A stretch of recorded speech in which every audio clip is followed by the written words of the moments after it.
12-10 प्रगुण।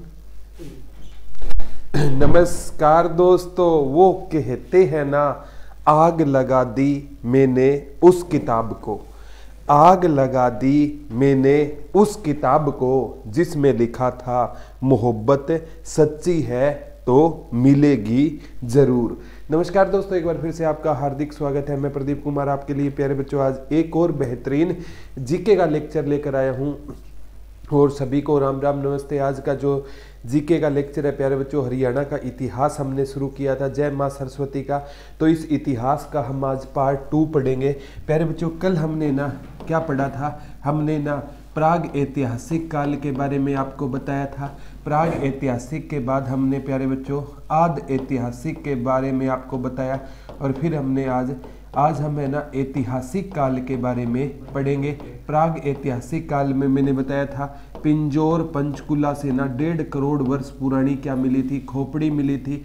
और नव पाषाणकालीन बस्ती की बात करूँ ना, नव पाषाणकालीन बस्ती की बात करूं तो वो कौन सी थी, सीसवाल सभ्यता थी। ठीक है। और फिर आद ऐतिहासिक काल वो था जिसका लिखित साक्ष्य तो मिला, लेकिन उस लिखित साक्ष्य को क्या नहीं गया, पढ़ा नहीं गया। और उसमें ना हमारी कौन सी सभ्यता थी, सिंधु सभ्यता थी, और जिसे आप प्यार से हड़प्पा सभ्यता के नाम से जानते हो। और हड़प्पा का ना अगर क्षेत्रफल बात करूं तो प्रॉपर 12,99,600 वर्ग किलोमीटर, तो लगभग 13 लाख वर्ग किलोमीटर पर हड़प्पा सभ्यता फैली हुई है। कल हमने हड़प्पा सभ्यता की जो हरियाणा में साइड से थी ना, वो सारी साइड्स पढ़ी। आज हम कौन सा पढ़ने वाले हैं प्यारे बच्चों, आज ऐतिहासिक काल पढ़ने वाले हैं। ऐतिहासिक काल में हम पढ़ेंगे वैदिक और उत्तर वैदिक काल, वैदिक काल और उत्तर वैदिक काल। हरियाणा के कॉन्टेक्स्ट में पढ़ेंगे प्यारे बच्चों, इंडिया के कॉन्टेक्स्ट में नहीं पढ़ेंगे। काजल जी गुड आफ्टरनून, सुमन जी जुड़ चुके हैं, पूजा सिंह सभी को नमस्ते राम राम। ठीक है, आज हम है ना हरियाणा का वैदिक काल पढ़ेंगे। क्या वैदिक काल में हरियाणा का वर्णन। तो प्यारे बच्चों जब बात आती है वैदिक काल की, किसकी बात आती है, वैदिक काल की बात आती है। तो वैदिक काल है ना, ये कब से कब तक था गुरुजी, तो 1500 ईसा पूर्व से लेकर 600 ईसा पूर्व तक था। 1500 ईसा पूर्व से लेकर 600 ईसा पूर्व तक कौन सा काल था, वैदिक काल था। और वैदिक काल को 2 भागों में बांटा गया है। एक तो उसको कहा गया है प्यारे बच्चों, वैदिक काल को पूर्व वैदिक काल कहा गया है, पूर्व वैदिक काल कहा गया है। और एक वैदिक काल को उत्तर वैदिक काल कहा गया है। क्या कहा गया है, उत्तर वैदिक काल कहा गया है। तो इसको कितने पार्टों में बांटा गया है, 2 पार्टों में। पूर्व वैदिक काल, पूर्व वैदिक काल है ना प्यारे बच्चों, वो 1500 ईसा पूर्व से लेकर 1000 ईसा पूर्व तक, 1500 ईसा पूर्व से लेकर 1000 ईसा पूर्व वैदिक काल है। और 1000 ईसा पूर्व से लेकर जो 600 ईसा पूर्व है ना, वो कौन सा काल रहेगा, उत्तर वैदिक काल रहेगा। कौन सा काल रहेगा, उत्तर वैदिक काल पड़ेगा। संगीता जी गुड आफ्टरनून, गुड़िया, नीलम जी, पूनम वर्मा जी, सभी को गुड मॉर्निंग, राम राम नमस्ते। ठीक है, आज हम हरियाणा के कॉन्टेक्स्ट में पढ़ेंगे वैदिक काल और उत्तर वैदिक काल। किसके कॉन्टेक्स्ट में जानने वाले हैं, हरियाणा के कॉन्टेक्स्ट में जानने वाले हैं। आपको पता है कि वैदिक काल में ना, जिस वैदिक काल को एक अन्य नाम से जाना जाता है, तो वैदिक काल को प्यारे बच्चों ऋग वैदिक काल के नाम से भी जाना जाता है। वैदिक काल को ऋग वैदिक काल के नाम से जाना जाता है, क्योंकि इसमें किसकी रचना हुई थी, ऋग्वेद की रचना हुई थी।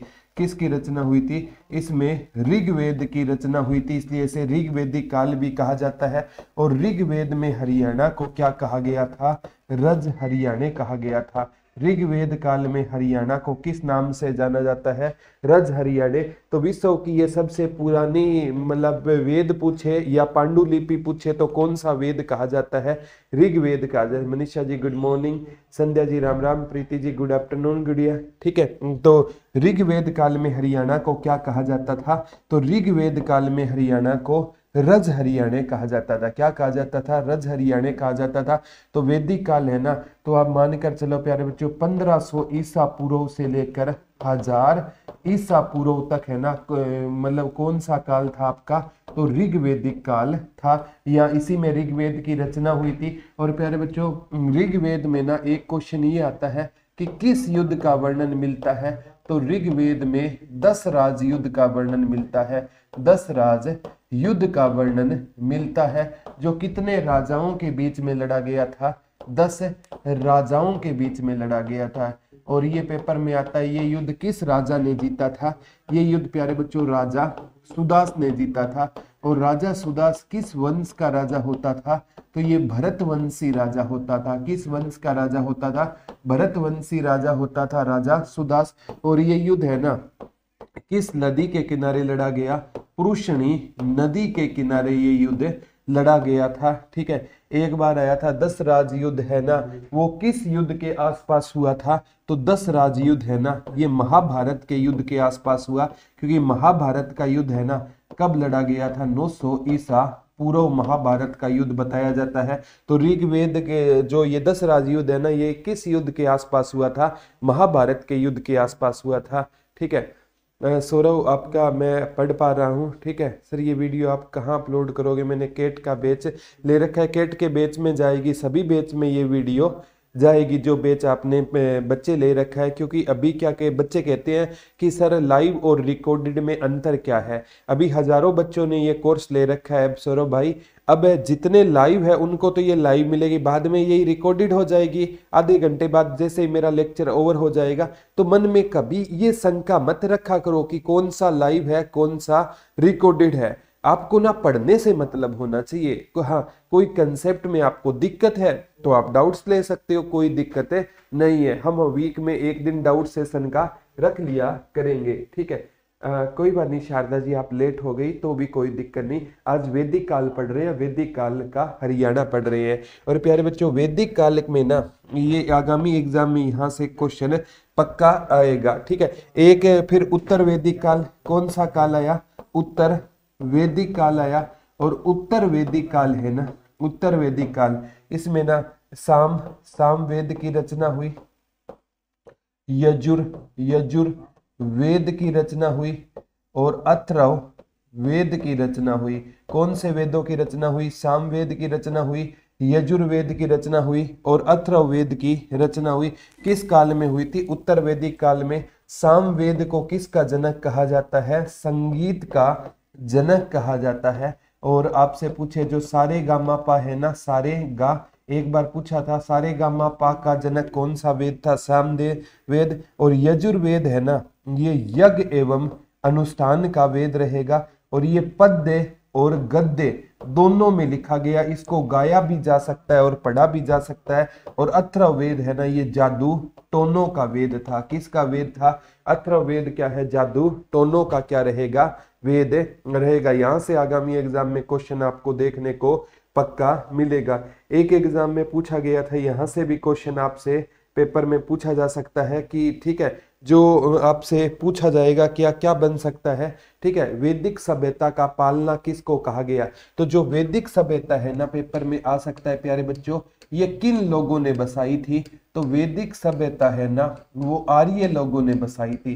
किन लोगों ने बसाई थी, ये पेपर में आता है, वैदिक सभ्यता किन लोगों ने बसाई थी, तो वैदिक सभ्यता है ना ये आर्य लोगों ने बसाई थी।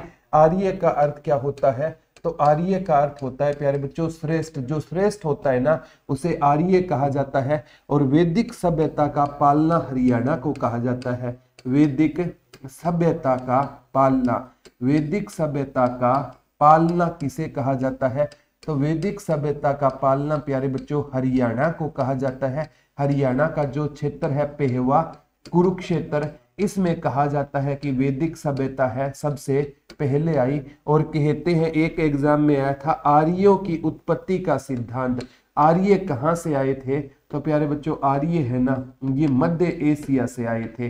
ठीक है ये किसने कहा था, मैक्स मुल्लर ने कहा था। किसने कहा था, मैक्स मुल्लर ने कहा था आर्य है ना मध्य एशिया से आए थे। ठीक है और जैसे आप पढ़ोगे बाल गंगाधर तिलक कहते थे आर्य है ना सुमेरु पर्वत से आए थे। स्वामी दयानंद सरस्वती जी अलग अलग विचारधारा कहते आर्य तिब्बत से आए थे। लेकिन जो सर्वमान्य सिद्धांत है ना आर्यों की उत्पत्ति का वो किसने दिया था? मैक्स मुलर ने दिया था। मैक्स मुलर जी कहा करते थे आर्य मध्य एशिया से आए थे, और मध्य एशिया से आकर ना ये सप्त सिंधु प्रदेश में बसे थे।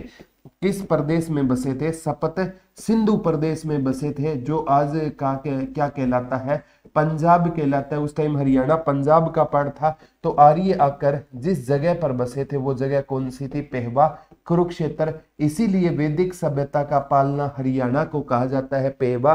कुरुक्षेत्र को वैदिक सभ्यता का क्या कहा जाता है? पालना कहा जाता है। साहिल जी गुड मॉर्निंग। यहाँ से आगामी एग्जाम में ना आप देख लेना प्यारे बच्चों, आपको पक्के क्वेश्चन देखने को मिलेंगे। मैं तो कहता हूं कोई भी एग्जाम में कोई भी क्वेश्चन आए तो मेरे लाडले बच्चों का क्वेश्चन गलत नहीं होना चाहिए। ठीक है, वैदिक सभ्यता की जानकारी हरियाणा में ना 4 जगह से मिलती है। ठीक है, वैदिक सभ्यता की जानकारी हरियाणा में कहाँ से मिलती है? किस सभ्यता की? वैदिक सभ्यता की जानकारी हरियाणा में कहाँ से मिलती है? एक तो मिलती है प्यारे बच्चों, कल ही हमने पढ़ा था भगवानपुर।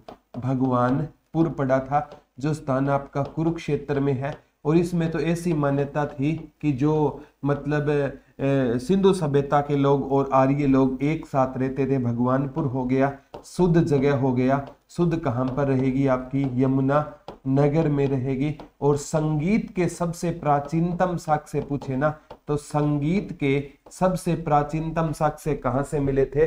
शुद्ध यमुनानगर से संगीत के क्या मिले थे? सबसे प्राचीनतम। सौरभ कह रहे sir you are best teacher of GK. Thank you भाई, ये आप सबका प्यारा। Savita good morning dear. ठीक है, ये पेपर में पूछा गया था प्यारे बच्चों, दौलतपुर और थानेसर। एक जगह है दौलतपुर, दौलतपुर।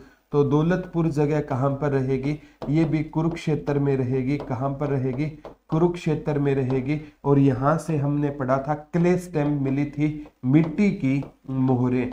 मिट्टी की मोहरें कहाँ से मिली थी हमें? दौलतपुर कुरुक्षेत्र से मिली थी। और एक है थानेसर। थानेसर कहाँ पर रहेगा? थानेसर स्थान प्यारे बच्चों कुरुक्षेत्र में रहेगा। कहाँ पर रहेगा थानेसर स्थान? तो थानेसर स्थान कहाँ पर रहेगा? कुरुक्षेत्र में रहेगा। कौन सा? भगवानपुर दौलतपुर में रहेगा। शुद्ध यमुनानगर में रहेगा। यहाँ से संगीत के साक्ष्य मिले। दौलतपुर कुरुक्षेत्र में रहेगा। यहाँ से हमें किसकी मोहरें मिली थी? मिट्टी की मोहरें मिली थी। थानेसर कहाँ पर रहेगा आपका?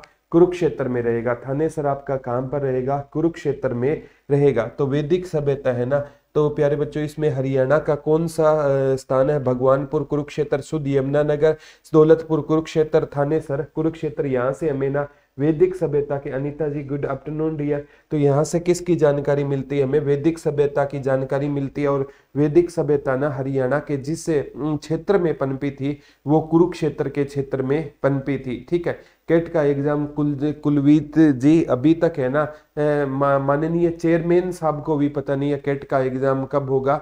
अभी कह रहे हैं फरवरी में होगा, लेकिन मार्च अप्रैल से पहले होता हुआ दिखाई नहीं दे रहा है। ठीक है, अब बात आती है प्यारे बच्चों, हरियाणा को ना इस टाइम ब्रह्मावर्त कहा जाता था। पुराने टाइम में ना हरियाणा को किस नाम से जाना जाता था? तो हरियाणा को ना ब्रह्मावर्त के नाम से जाना जाता था। हरियाणा को ब्रह्मावर्त के नाम से जाना जाता था। हरियाणा को हम किस नाम से जानते थे? तो प्यारे बच्चों हरियाणा को हम है ना ब्रह्मावर्त के नाम से जानते थे। और हरियाणा को प्यारे बच्चों ब्रह्म ऋषि प्रदेश कहा जाता था। क्या कहा जाता था? ब्रह्म ऋषि प्रदेश कहा जाता था, ब्रह्मावर्त कहा जाता था। और ब्रह्मा जी की उत्तर वेदिका कहा जाता था। क्या कहा जाता था? उत्तर वेदिका कहा जाता था। तो हरियाणा को ना ब्रह्मावर्त, ब्रह्म ऋषि प्रदेश और ब्रह्मा जी की उत्तर वेदिका के नाम से हरियाणा को पुराने टाइम में हम जानते थे। ये पूछा गया था महाभारत काल में हरियाणा को क्या कहा गया था? तो महाभारत काल में हरियाणा को बहुधान्य कहा गया था। महाभारत काल में, महाभारत का युद्ध HSSC पूछती है कब हुआ था? 900 ईसा पूर्व हुआ। और इस महाभारत का पुराना नाम क्या होता था? जय संहिता होता था। और महाभारत की रचना किसने की थी? तो महर्षि वेद व्यास जी ने महाभारत का क्या किया था? संकलन किया था। किस नदी के किनारे किया था? तो सरस्वती नदी के किनारे किया था।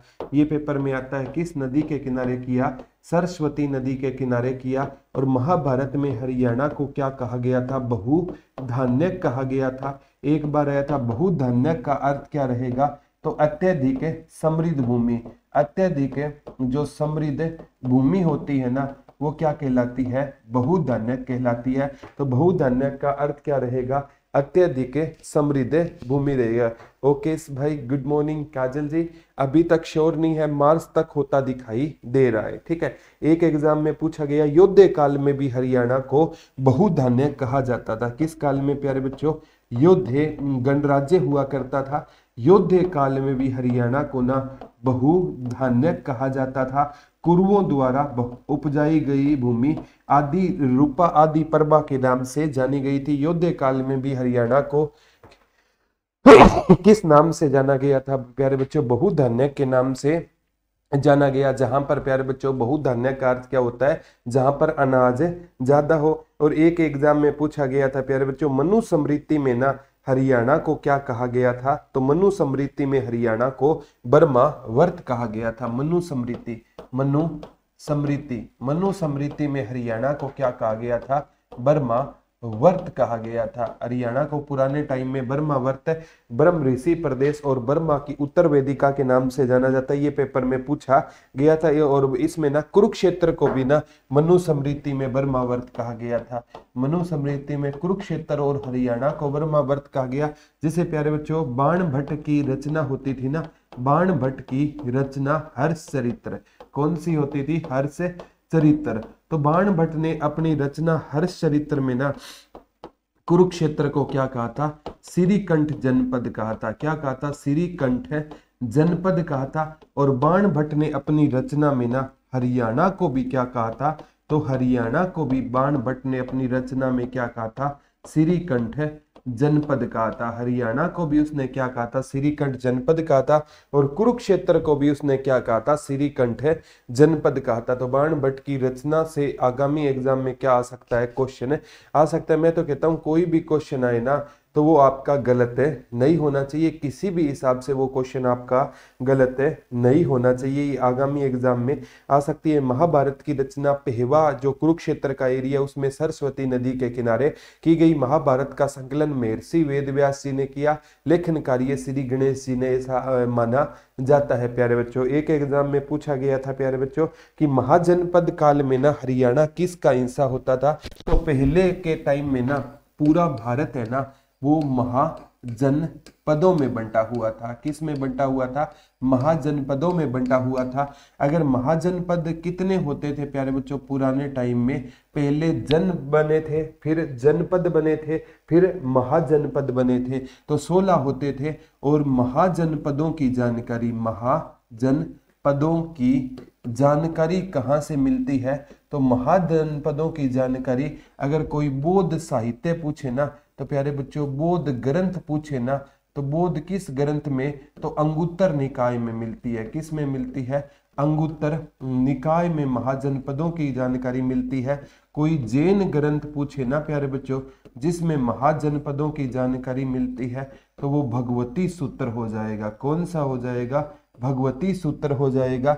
और महाजनपदों की जानकारी बौद्ध ग्रंथ अंगुत्तर निकाय में मिलती है, और जैन ग्रंथ है भगवती सूत्र में महाजनपदों की क्या मिलती है, जानकारी मिलती है। और वो पूछेगा प्यारे बच्चों ऐसा कौन सा राजा था, जो राजा होता था जिसका नाम चंद्रगुप्त मौर्य होता था, उसने ना कितने महाजनपद जीते थे, तो 8 महाजनपद जीते थे। चंद्रगुप्त मौर्य ने 8 महाजनपद जीते थे। इसका पोता होता था सम्राट अशोक। तो सम्राट अशोक ने ना कितने महाजनपद जीते थे, 16 महाजनपद जीते थे। और बाद में सम्राट अशोक ने ना कौन सा धर्म अपना लिया, बौद्ध धर्म अपना लिया। और इतिहासकार कहते हैं कि बौद्ध धर्म अपनाने के बाद कोई इंसान हिंसा में बिलीव नहीं करता, यानी वो अहिंसा का पालन करता है। और इतिहासकार कहते हैं यही मौर्य वंश के या मगध साम्राज्य का पतन का कारण बना, क्योंकि जब विदेशी आक्रमण कर रहे थे ना, तो सम्राट अशोक के बाद जो अंतिम इस वंश का राजा था बृहदर्थ है, उसने भी कहा था युद्ध ना करने का निर्णय लिया। इसीलिए पुष्य उसका सेनापति पुष्यमित्र शुंग ने बृहदर्थ को मारकर शुंग वंश की स्थापना 184 ईसा पूर्व की थी। एंशिएंट इंडिया में ये चीजें मैंने आपको पढ़ाई है। राजवीर जी गुड़िया नमस्कार। ठीक है, तो यहाँ से आगामी एग्जाम में क्वेश्चन आपसे बन सकता है। और महाजनपद काल में ना हरियाणा है किसका हिस्सा होता था? तो महाजनपद काल में हरियाणा कुरु और पांचाल का हिस्सा होता था। ये 2000 का नोट डालकर लिख लेना, बहुत इंपॉर्टेंट क्वेश्चन है। महाजनपद काल में हरियाणा किसका हिस्सा होता था? कुरु और पंचाल। कुरु की कैपिटल कौन सी होती थी? इंद्रप्रस्थ होती थी। और पांचाल की कैपिटल कौन सी होती थी? अही छत्र होती थी। कुरु की कैपिटल इंद्रप्रस्थ होती थी और पांचाल की कैपिटल कौन सी होती थी? अही छत्र होती थी। जो कुरु हरियाणा है ना, कुरु और पांचाल का हिस्सा होता था। ठीक है, कुरु और पांचाल का हिस्सा कौन सा होता था? इन दो महाजनपदों का हिस्सा कौन सा होता था? आपका हरियाणा होता था। आगामी एग्जाम में प्यारे बच्चों इस टॉपिक से मैं तो कहता हूं क्वेश्चन बहुत ज्यादा बनेंगे। क्वेश्चन कोई भी हो, ठीक है, लेकिन आपको उस शिद्दत से क्वेश्चन को करना है कि एक बार आ जाए ठीक है, और दोबारा वो क्वेश्चन आए ना तो मेरे प्यारे बच्चों का किसी भी हाल में वो क्वेश्चन गलत नहीं होना चाहिए। नेक्स्ट क्वेश्चन की ओर प्यारे बच्चों, कहते हैं महाभारत के द्रोण पर्व में ना युद्ध गणराज्य की जानकारी मिलती है। ये क्वेश्चन पूछा गया था महाभारत के किस पर्व में? महाभारत है ना, महाभारत को किस में बांटा गया था? महाभारत को पर्वों में बांटा गया था। महाभारत में कितने पर्व है? 18 पर्व है। महाभारत में अध्याय पूछे तो कितने हैं? 18। महाभारत में क्या रहेंगे? 18 अध्याय रहेंगे। महाभारत को किस में बांटा गया? पर्व में बांटा गया। महाभारत में कितने पर्व रहेंगे? तो महाभारत में कितने पर्व रहेंगे? 18 पर्व रहेंगे। और इसमें महाभारत में अध्याय भी कितने रहेंगे? तो महाभारत में कितने अध्याय रहेंगे? 18 अध्याय रहेंगे। कितने अध्याय रहेंगे? महाभारत में 18 अध्याय रहेंगे। महाभारत को किस में बांटा गया है? तो हाँ जानकी जी, आप ये वीडियो कितनी बार देख सकते हो 1 साल तक। ठीक है, तो महाभारत में कितने अध्याय रहेंगे? महाभारत में 18 अध्याय रहेंगे। कितने अध्याय रहेंगे? 18। और महाभारत के ना कहते हैं द्रोण पर्व में, किस पर्व में? महाभारत के द्रोण पर्व में किसका वर्णन रहेगा? तो महाभारत के द्रोण पर्व में किसका वर्णन रहेगा? तो महाभारत का जो द्रोण पर्व है ना उसमें युद्ध गणराज्य का वर्णन रहेगा। एक लेक्चर प्यारे बच्चों युद्ध गणराज्य, कुणिद गणराज्य, अगर गणराज्य, अर्जुन आयन गणराज्य, इन गणराज्यों पर ना एक वीडियो में आपको अलग से बना दूंगा। तो यहाँ आपको टेंशन लेने की जरूरत नहीं है। जितना आपको मैं चीजें बताऊं ना उतनी चीजों को आप पढ़ते जाना। ठीक है, एक एग्जाम में पूछा गया था प्यारे बच्चों, आगामी एग्जाम में भी ये क्वेश्चन आ सकता है कि पुष्यप दंत द्वारा रचित महापुराण में हरियाणा को क्या कहा गया? पुष्यप दंत द्वारा, पुष्यप दंत द्वारा रचित महापुराण में हरियाणा को क्या कहा गया? तो हरियाणा को हरियाणऊ कहा गया। क्या कहा गया? हरियाणा को पुष्यप दंत द्वारा रचित महापुराण में हरियाणा को क्या कहा गया था? तो जो पुष्यप दंत ने जो महापुराण लिखी थी ना उसमें हरियाणा को क्या कहा गया था? हरियाणऊ कहा गया था। ठीक है, और आपसे पूछा जा सकता है कि महाराज किरसन ने हरियाणा को क्या कहा था? तो महाराज किरसन ने हरियाणा को हरना कहा था, जिसका शाब्दिक अर्थ क्या होता है? लूटना होता है। ये भी एग्जाम में क्वेश्चन आ गया है कि महाराज किरसन ने हरियाणा को क्या कहा था? तो महाराज किरसन ने हरियाणा को प्यारे बच्चों हरना कहा था। और हरना का शाब्दिक अर्थ क्या होता है? लूटना। तो महाराज किरसन ने हरियाणा को क्या कहा था? हरना या लूटना कहा था। एक एग्जाम में प्यारे बच्चों ये भी महाराज किरसन ने हरियाणा को क्या कहा था? हरना। हरना का शाब्दिक अर्थ क्या होता है? हरना का शाब्दिक अर्थ होता है लूटना। ये किसने कहा था? हरियाणा को महाराज किरसन ने हरियाणा को क्या कहा था? हरना। हरना यानी इसका अर्थ क्या होता है? लूटना होता है। ठीक है, ये क्वेश्चन आ चुका है। और डॉक्टर HR गुप्ता ने, ये भी आ चुका है, डॉक्टर HR गुप्ता ने हरियाणा को क्या कहा था? तो डॉक्टर HR गुप्ता ने हरियाणा को कहा था आर्यना। क्या कहा था प्यारे बच्चों? आर्यना कहा था। आर्यना का अर्थ क्या होता है? आर्यों का घर, आर्यों का घर। और आर्य सभ्यता है ना, मतलब जो वैदिक सभ्यता है वो आर्य लोगों ने बसाई थी, तो इसे आर्यों का घर कहना कोई गलत नहीं है। ये भी पूछा गया था एक एग्जाम में ना, यदुनाथ सरकार का आया था, हरियल कहा था। यदुनाथ सरकार ने हरियाणा को क्या कहा था? यदुनाथ सरकार ने हरियाणा को क्या कहा था? यदुनाथ सरकार ने हरियाणा को हरियल कहा था। क्या कहा था? यदुनाथ सरकार ने हरियाणा को क्या नाम दिया था? हरियल नाम दिया था। ये नामकरण से ये पेपर में आता है। हरियाणा शब्द का सबसे पहले वर्णन कहाँ पर मिला? तो हरियाणा शब्द का सबसे पहले वर्णन चाहवण नामक ग्रंथ में मिला था। हरियाणा शब्द का सबसे पहले वर्णन कहाँ पर मिला था? जो चाहवण ग्रंथ है ना, उसमें हरियाणा शब्द का सबसे पहले वर्णन मिला था। तो हरियाणा शब्द का सबसे पहले वर्णन कहाँ पर मिला था? चाहवण ग्रंथ में हरियाणा शब्द का सबसे पहले क्या मिला था? वर्णन। ये मोस्ट इंपोर्टेंट में डालकर लिख लेना, एक बार पूछा गया था। जी.सी. अवस्थी ने कहा था हरियाणा को ऋग्वेद से उत्पन्न। जी.सी. अवस्थी ने हरियाणा को क्या कहा था? ऋग्वेद से उत्पन्न कहा था। हरियाणा को क्या कहा था? कि हरियाणा की उत्पत्ति ऋग्वेद से उत्पन्न। ठीक है, ऋग्वेद से उत्पन्न हरियाणा को किसने कहा था? तो ऋग्वेद से उत्पन्न हरियाणा को जी.सी. अवस्थी ने कहा था। ये भी आगामी एग्जाम में आ सकता है। ऋग्वेद से उत्पन्न हरियाणा को किसने कहा था? तो हरियाणा को ऋग्वेद से उत्पन्न जी.सी. अवस्थी ने कहा था। रट लेना, ये क्वेश्चन आगामी एग्जाम में भी आ सकता है। ऋग्वेद से उत्पन्न हरियाणा को किसने माना था? जो जी.सी. अवस्थी है ना, उन्होंने हरियाणा को किस वेद से उत्पन्न माना था? हरियाणा की उत्पत्ति ऋग्वेद से जी.सी. अवस्थी ने माना था। राहुल सांकृत्यान का एक बार पूछा गया था, हरिधान्यक कहा गया था। राहुल सांकृत्यान ने हरियाणा को क्या कहा गया? हरिधान्यक कहा गया। राहुल सांकृत्यान ने हरियाणा को क्या कहा? हरिधान्यक कहा। बहुधान्यक नहीं कहा, हरिधान्यक। बहुधान्यक हरियाणा को महाभारत काल में कहा गया। और बहुधान्यक का अर्थ क्या होता था? बहुधान्यक का अर्थ होता था अत्यधिक समृद्ध भूमि। ये भी आगामी एग्जाम में प्यारे बच्चों आपसे क्वेश्चन देखने को मिल सकता है। मैं तो कहता हूँ किसी भी एग्जाम में सिंपल टाइप का, बबीता जी नमस्ते, गुड़िया नमस्ते, कोई भी क्वेश्चन आए ना तो आपका गलत नहीं होना चाहिए। एक एग्जाम में ये क्वेश्चन पूछा गया था, डॉक्टर बुद्ध प्रकाश ने हरियाणा कहा था। डॉक्टर बुद्ध प्रकाश ने क्या कहा था? हरियाणा कहा था। डॉक्टर बुद्ध प्रकाश ने हरियाणा को क्या कहा था? हरियाणा कहा था। रट लेना प्यारे बच्चों, डॉक्टर बुद्ध प्रकाश ने हरियाणा को क्या कहा था? तो डॉक्टर बुद्ध प्रकाश ने हरियाणा को हरियाणा कहा था। ये भी आगामी एग्जाम में आपसे पूछा जा सकता है कि डॉक्टर बुद्ध प्रकाश ने हरियाणा को क्या कहा था? तो डॉक्टर बुद्ध प्रकाश ने हरियाणा को क्या कहा था? हरियाणा कहा था। क्या कहा था? हरियाणा। किसने कहा था हरियाणा को? डॉक्टर बुद्ध प्रकाश ने कहा था। अब आता है बौद्ध और जैन साहित्य में भी हरियाणा का वर्णन मिलता है। किन साहित्य में प्यारे बच्चों? बौद्ध और जैन साहित्य में भी हरियाणा का वर्णन मिलता है। बौद्ध प्लस जैन साहित्य, बौद्ध और जैन साहित्य में भी किसका वर्णन मिलता है? हरियाणा का वर्णन मिलता है। और प्यारे बच्चों, जैन साहित्य में हरियाणा का प्रमुख केंद्र पूछा गया था। तो जैन साहित्य में हरियाणा का जो प्रमुख केंद्र था ना, वो अगरवा होता था। क्या होता था?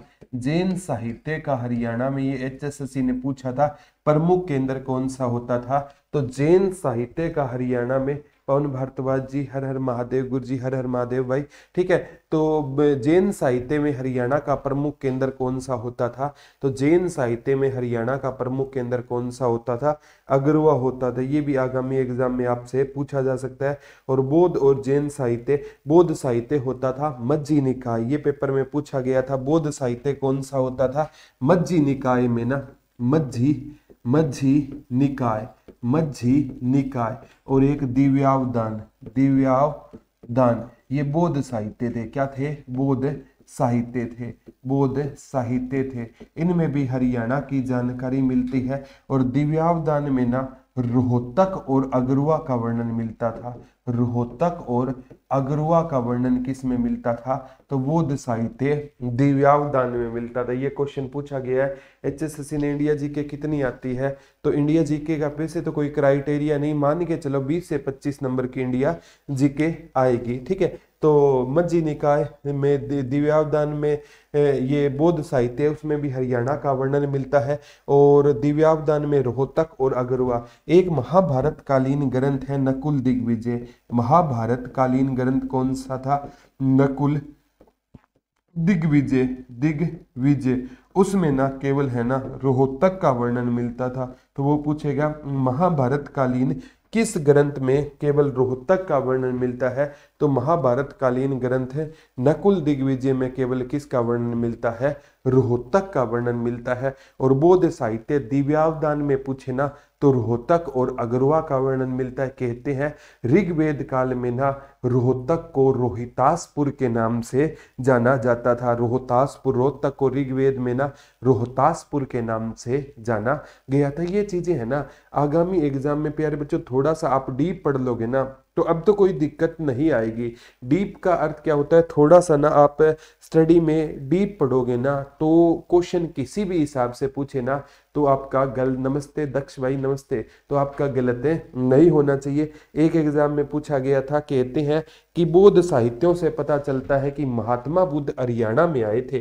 ठीक है, जो मज्जी निकाय और ये दिव्यावदान है इससे पता चलता है कि महात्मा बुद्ध है ना, महात्मा बुद्ध जिन्हें प्यारे बच्चों गौतम बुद्ध भी कहा जाता है। क्या कहा जाता है? गौतम बुद्ध कहा जाता है। इन्हें लाइट ऑफ एशिया भी कहा जाता है। क्या कहा जाता है? लाइट ऑफ एशिया भी किसे कहा जाता है? महात्मा बुद्ध को कहा जाता है। एशिया का ज्योतिपुंज। इन्हें शाक्य मुनि भी कहा जाता है। क्या कहा जाता है? शाक्य, इनके पिता शाक्य वंश के राजा होते थे तो शाक्य मुनि के नाम से कहा जाता है महात्मा बुद्ध, गौतम बुद्ध। तो प्यारे बच्चों इन्होंने बिना हरियाणा का क्या किया था? दौरा किया था। जैसे प्यारे बच्चों आप पढ़ोगे चेनेस्टी का स्तूप, चेनेस्टी का स्तूप।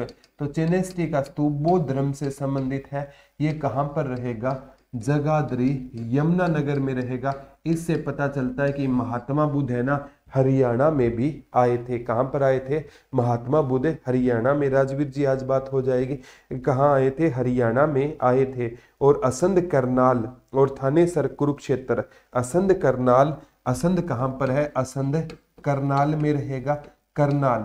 इससे पता चलता है कि महात्मा बुद्ध है ना हरियाणा में आए थे। और थानेसर तो आपका है कुरुक्षेत्र। ठीक है, थानेसर कहाँ पर है? कुरुक्षेत्र। इन इन इन जगह से ना ये पता चलता है कि प्यारे बच्चों महात्मा बुद्ध कहाँ पर आए थे? हरियाणा में आए थे। महात्मा बुद्ध का जन्म 563 ईसा पूर्व हुआ। मृत्यु महात्मा बुद्ध की 483 ईसा पूर्व हुई थी। लुम्बिनी वन में जन्म हुआ था। और कुशीनगर में महात्मा बुद्ध की क्या हो गई थी? मृत्यु हो गई थी। बौद्ध धर्म और जैन धर्म बड़ा डिटेल से पढ़ाऊंगा, तब ये चीजें आप वहां पर जान पाओगे। तो मेरे हिसाब से इस टॉपिक में आपको यहाँ तक कोई दिक्कत नहीं आनी चाहिए। ये आगामी एग्जाम में क्वेश्चन पक्का मिलेगा। एक बार आया था दिव्यावदान में हरियाणा का वर्णन है रोहतक और अगरवा का। अगरवा को अगरदक के नाम से जाना जाता था। और एक एग्जाम में पूछा था जैन साहित्य में, किस जैन साहित्य में हरियाणा का वर्णन मिलता है? किस जैन साहित्य में? मैंने बताया था जैन साहित्य का ना जो प्रमुख केंद्र होता था ना वो कौन सा होता था? अगरवा होता था। जैन साहित्य का ना प्रमुख केंद्र कौन सा होता था प्यारे बच्चों? तो जो जैन साहित्य का ना, सुषमा जी जल्द ही प्यारे बच्चों मैं इंडिया जी के इस बैच में शुरू कर दूंगा। ठीक है, चिंता मत करो, इंडिया जी के मैं खुद इस बैच में शुरू कर दूंगा। ठीक है, तो जैन साहित्य है ना उसमें किसका वर्णन मिलता है? जैन साहित्य है ना उसमें भी हरियाणा का वर्णन मिलता है। और हरियाणा में जैन साहित्य का प्रमुख केंद्र कौन सा होता था?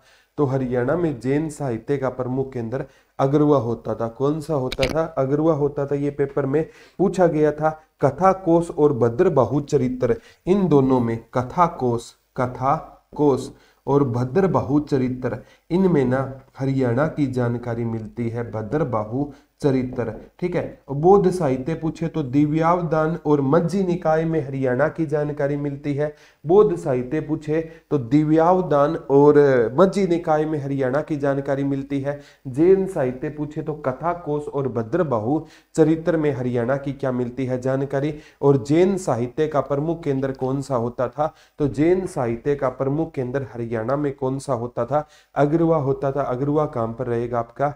हिसार में रहेगा। अगरवा कहाँ पर रहेगा आपका? हिसार में। ये जैन साहित्य का क्या हुआ करता था? प्रमुख केंद्र हुआ करता था। जैन साहित्य का प्रमुख केंद्र कौन सा हुआ करता था? अगरवा, हिसार हुआ करता था। और भद्रबाहु वही है प्यारे बच्चों जिसमें ना जो चंद्रगुप्त मौर्य के क्या माने गए थे? गुरु माने गए थे। चंद्रगुप्त मौर्य के गुरु कौन होते थे? भद्रबाहु होते थे। कहते हैं चंद्रगुप्त मौर्य है ना, ये 322 ईसा पूर्व से लेकर 298 ईसा पूर्व तक राजा रहे थे। और प्यारे बच्चों 298 ईसा पूर्व है ना, इन्होंने कर्नाटक में एक जगह है सवर्ण बेलगोला, वहां पर चंद्रगुप्त मौर्य की क्या हो गई थी? उपवास के दौरान मृत्यु हो गई थी। कहते हैं प्यारे बच्चों जो जैन धर्म अपना लेता है ना, तो वो जब उसकी मृत्यु होने वाली है ना, होती है ना, तो वो शरीर को क्या देता है? कठोर दंड देता है। शरीर को क्या देता है? कठोर दंड देता है और उपवास रख लेता है। इसीलिए ना जीवन के अंतिम टाइम में ना चंद्रगुप्त मौर्य ने प्यारे बच्चों क्या रख लिया था? उपवास रख लिया था। और उसी उपवास के दौरान चंद्रगुप्त मौर्य की क्या हो गई थी? मृत्यु। बबीता जी पूछ रही है सर केट कितने नंबर से क्लियर होगा? इसका कोई क्लियर का आंकड़ा नहीं होता प्यारे बच्चे, इससे आपकी रैंक डिसाइड होगी। सपोज करो केट में 80 वाला टॉपर है तो 80 की एक रैंक हो गई, 79 वाले की दूसरी हो गई। इससे क्या डिसाइड होगी? आपकी रैंक डिसाइड होगी। जॉब में ना फर्स्ट सेकंड थर्ड उनको प्रायोरिटी दी जाएगी, ठीक है। उस हिसाब से सपोज करो कोई भर्ती निकली है मंडी सुपरवाइजर की, तो टॉप उठा लिए, फिर नई रैंक वो 79 वाला ऊपर हो गया, इस हिसाब से सिलेक्शन हो जाएगा। साल में कहते हैं 2 बार केट होगा या नहीं होगा ये पता नहीं है। भद्रबाहु तो गुरुजी जैन धर्म की शाखा भी होती है। हाँ, जैन धर्म के गुरु होते थे, एक तो दिगंबर होती थी, ठीक है, एक आपने सुना होगा था दिगंबर शाखा होती थी जैन धर्म की, ठीक है, एक श्वेतांबर होती थी और एक दिगंबर होती थी। तो उसी शाखा में एक भद्रबाहु गुरु होते थे, जैन धर्म के होते थे। तो जैन साहित्य की तो बात कर रहा हूँ। जैन साहित्य का हरियाणा में प्रमुख केंद्र अगरुआ होता था। कौन सा होता था? अगरुआ होता था। सर जी केमिस्ट्री की क्लास अब नहीं लगेगी क्या? मैम ने अभी ऑपरेशन कराया, मैम की रिकॉर्डेड क्लास मैडम ने एक बार तो लाइव करा दी है सारी क्लासें, और मैम की ना बाकी क्लासें है ना, मैम ने अभी जो आईज का ऑपरेशन करवाया, थोड़ा सा डॉक्टर ने आराम दिया है। हाँ, दोबारा करवा देंगे प्यारे बच्चों जो टॉपिक आपके रहते हैं। सर प्रैक्टिस सेशन भी लगवाना। हाँ, अब है ना प्यारे बच्चों आपको ना प्रैक्टिस सेशन डेली है ना, एक प्रैक्टिस सेट भी करवा दिया करूंगा, चिंता मत करना। डेली है ना 40 से 50 क्वेश्चन का एक प्रैक्टिस सेट भी लगवा दूंगा, जिससे आपकी तैयारी क्या हो सकती है और ज्यादा बेहतर आप तैयारी कर सकते हो। तो चिंता मत कर लेना, कोई भी आपको टेंशन लेने की जरूरत नहीं है। कोऑपरेटिव सोसाइटी का पेपर में इंटरव्यू होगा। इंटरव्यू हरियाणा के किसी एग्जाम में काजल जी अब नहीं होता है, डायरेक्ट सिलेक्शन होता है, ठीक है। सर वर्ल्ड जीके भी करवाओगे? सौरभ भारद्वाज जी वर्ल्ड जीके भाई प्रदीप सर पर स्टार्ट कर रखी है, वो वीडियो मैं यहाँ पर भी डलवा दूंगा, वर्ल्ड जीके भी करवा दूंगा। अब वर्ल्ड जीके का मतलब है क्या होता है, किसी एग्जाम में आती है ना आती है, लेकिन ना आपको थोड़ी सी समझ होना बहुत ज्यादा जरूरी होती है। तो वर्ल्ड जीके भी मैं बहुत अच्छे तरीके से करवाऊंगा। हमें है ना आपका आपसे ज्यादा चिंता है, ठीक है। तो okay Sharma ji, thank you भाई। तो आज प्यारे बच्चों जो भी लेक्चर जब टीचर लेना तो आप बताया करो कि उनकी आपको समझ आ रही है या नहीं हो रही है। पूरे हरियाणा की बेस्ट टीम आपको मैंने दे दी है।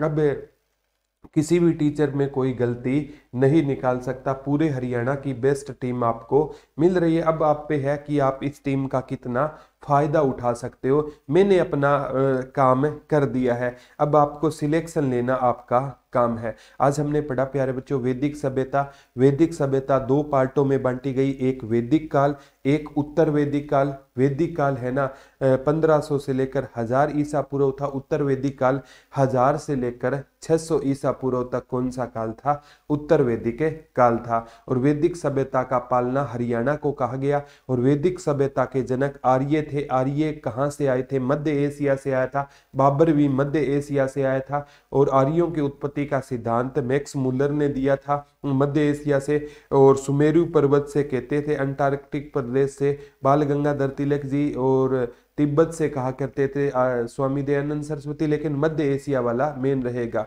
ठीक है। ओके भारती जी, ठीक है, आप बहुत अच्छे हो। राजवीर जी के लिए thank you, Sangeeta ji thank you, Priya ji thank you, ठीक है। होती है मैथ की क्लास तो प्रिया जी होती है, डेली होती है, ठीक है। हिंदी की आज मैम से मैं बात कर लेता हूँ, ठीक है। Same to you Rajveer ji. Sir नहीं सर, सभी टीचर अच्छे पढ़ा रहे हैं, thank you Sharda ji. Ran Singh math का पीरियड नहीं लगता है? मैथ के लगते हैं बच्चों, अगर नहीं है तो आज नहीं लगा तो मैं बात कर लेता हूँ। ठीक है, आप मेहनत करना। और मेरी देखो, मैथ का अगर एक आधे दिन अगर कोई ना लगे ना, तो सुशील सिंह राजपूत सर का पूरा मैथ आपको अपलोड करवा दिया गया है। ठीक है, तो चिंता क्यों करते हो? मैं तो कहता हूँ चिंता करने की आपको कोई ज़रूरत नहीं है। हर सब्जेक्ट का ना, हर टीचर का मैंने आपको अल्टरनेट दे दिया है। शायद ही कोई ऐप आपको हर टीचर का अल्टरनेट देती होगी। अब मैं जीके करा रहा हूँ ना, तो भी मैंने खुद का भी, अगर मैं किसी दिन अवेलेबल ना रहूँ ना, तो बच्चों का नुकसान है ना हो। मैंने ना खुद से आप पर ज़्यादा मेहनत करता हूँ, ठीक है, ताकि मेरे बच्चे सिलेक्शन लेकर आए। ठीक है, आपका सिलेक्शन ही ना हमारी क्या होगी, हमारी रियल हैप्पीनेस होगी। आपका सिलेक्शन, बस अभी लॉकडाउन का फ़ायदा उठाना सीख लो।